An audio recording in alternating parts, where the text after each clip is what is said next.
Okay, today I'm going to show you how easy and simple it is to make a pop-up pike trace for your dead baiting. It really is simple. The first thing you're going to need is to get all the right components. Now, all the components I'm using today are available from Angling Direct stores and a lot of your local tackle shops.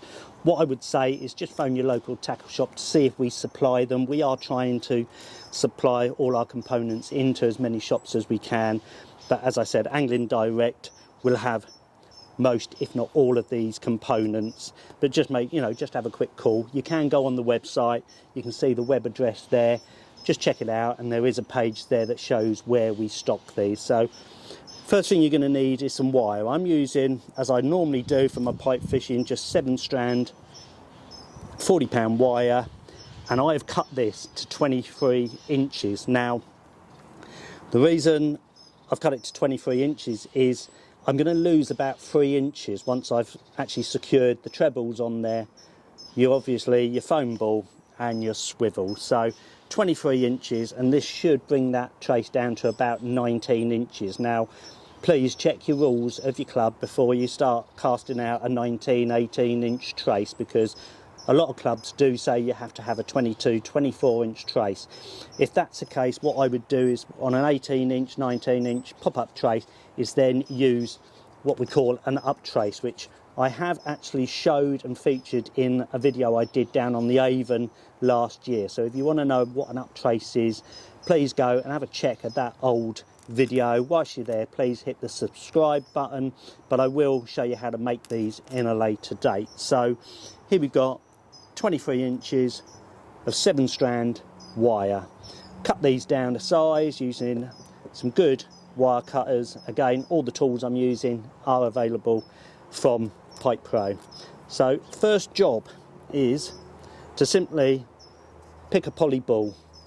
You can have red ones, big red ones, small red ones, black ones, different coloured ones. I'm just going to use a very small foam ball there, and although these have got a bore through, what I would say is just get a little baiting needle and just run it through there. It just makes your life a little bit, or a lot easier than trying to get it through a real tight bore. So first thing on the trace is going to be your poly ball. Okay, on she goes, as you can see. Next is going to be a crimp. As you can see, it's a sunny day with a bit of cloud coming in today. We're about the 2nd or 3rd of November, and I mean, the temperatures are stupid. It's about 17 degrees the high today. I have been out a couple of sort of like very short morning sessions for pike on a new lake that I'm exploring. But again, I really want it to get a lot colder. So anyway, going back to the trace, poly ball on, crimp on, and I've made a little loop on the end of that actual trace. So I've just folded it over, pushed it back into the crimp, and I'm going to get my crimping tool and just press that on and press it down. Next thing, I'm just going to get the poly ball and I'm going to push that into that bore, and you can see I'm just twisting that poly ball. It just makes it so much easier to get it on. Small loop. Now, one of these tiny little kind of clips, hooks, you place onto there, and you just pull that onto your poly ball. So they're a bit fiddly and you've got an eyesight and fat fingers like I've got, but as you can see, I've now secured that poly ball onto the end of my trace. Next job is actually mounting your hook. Size 6 hook. 6s I use most of the time, especially for baits like sardines. Quite often when I'm popping a bait up, I will cut the head off and just sit it up like that, all the actual goodness oozing out, all the blood and guts. All my baits I get from Devon Baits. If you want quality bait, make sure you go to Devon Baits, because they've got a good selection of baits. How far do I want that poly ball away from the top of the hook? I would say on a small bait like I'm using, about 1.5 inches is a good sort of distance, but again you might want to take it further away depending on the size of bait you're using. So the hook is on there now, and as in my last video, I'm just going to twist that round the shank once over the top so it locates at the top of where those 3 hooks are on the treble, and then take the trace back through the eye. Now I am going to do a slow motion close up of this one like I did in my last video, which makes it easier to follow what I'm doing. Little dumpy hook sleeve, put that onto the wire. As you can see, they just fall onto there, and that pushes over that hook and just keeps it nice and neat.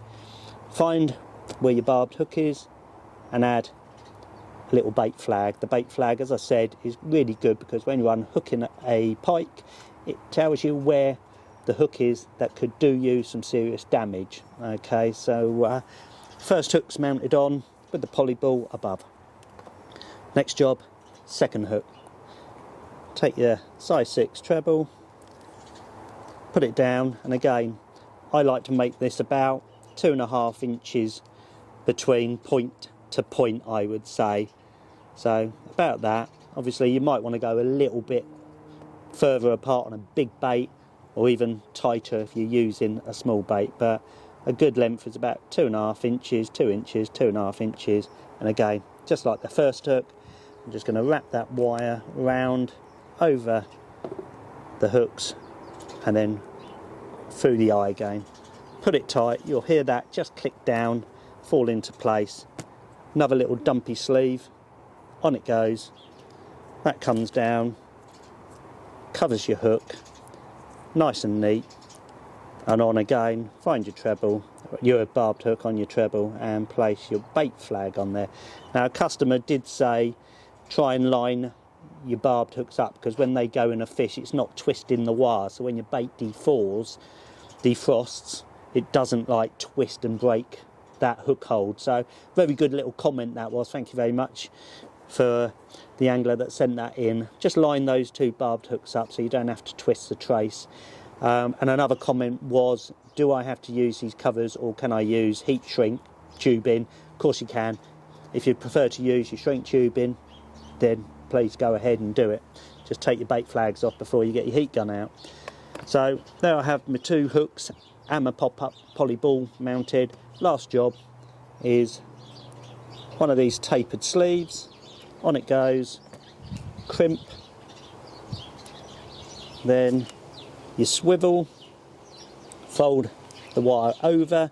This is nice and supple, this wire is, through the crimp, and then get your crimping tool and just crimp it that really hard. Nice, good pressure. All these tools you can get from PikePro as well. And then bring that sleeve down over that crimp and on to your swivel, and there you have it, 19-inch pop-up trace, of which you can simply just get a sardine, take your bait flag off, or leave it on if you want, put that in the tail root, and then if the barb comes out or the hook comes out there, you can just put your bait flag on there, and then again into your side of your sardine. As I said, quite often I would cut my baits off there, and that is going to sit up off the bottom, wafting around enticingly for a predator, a pike to come along. Any little movement you can get in your bait is going to probably encourage a take, especially early on in the year like now, because those pike are still kind of hunting live fish. But when it gets cold, any movement is good in your bait. So there you have it, you know, a very simple pop-up trace.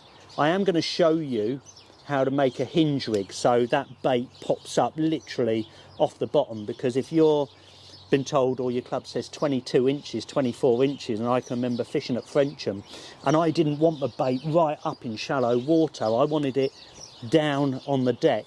So all I did was made a pop-up hinge rig, and I'm going to show that in the next video, but at the moment just put an up trace on there. An up trace is a very good habit to get into, and as I said, buying all these components is great because you can make other items like these little ledger stems from the poly ball and your covers and your swivel. So all your components can be used for other really decent, you know, items of kit that will, you know, make your pike fishing and your rigs that much smoother and resistance free. And then all I do is I come down and I just put 3 of my pop-up traces onto a pike trace bin. I've got 3 bottom baits. That goes with me. In the past, I've used to take all my components. I used to take crimping tools, cutters, spools of wire. Now I don't take anything. All I do is I drop that into my rucksack. When I go, the 2 rods I'm taking, one's got a bottom bait, one's got a pop-up. If I kink one of the traces, I just take it off, cut the components off when I get back at home, use them if they're good, you know, obviously check your hook points, make up another trace, put it on there, because I've taken one off to use on the rod with that actual kink trace. So there we go.